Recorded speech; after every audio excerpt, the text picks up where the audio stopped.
corren ahora. Debe ser infantil.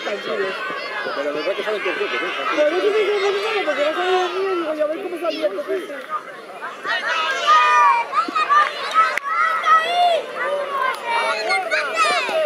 ¡Vamos chicos! ¡Venga!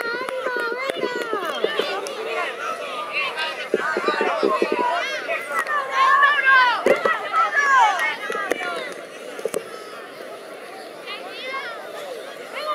¡Ánimo chicos! ¡Venga!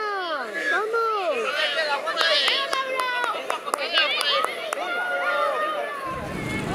¿Por aquí?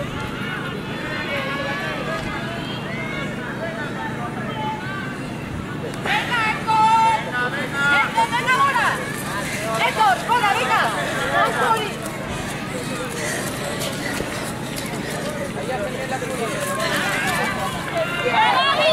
¡Va, Lucas, va!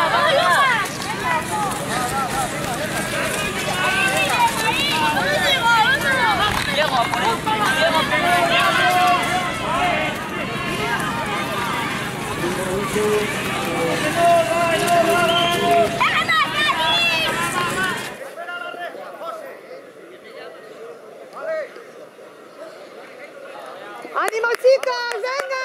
¡Vamos! Ah, es el hermano de Natalia me parece, ¿no?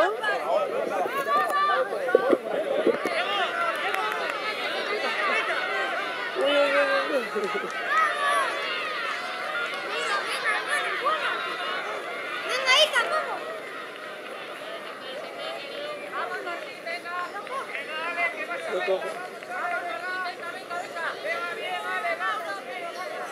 ¡Vamos chicos! ¡Venga!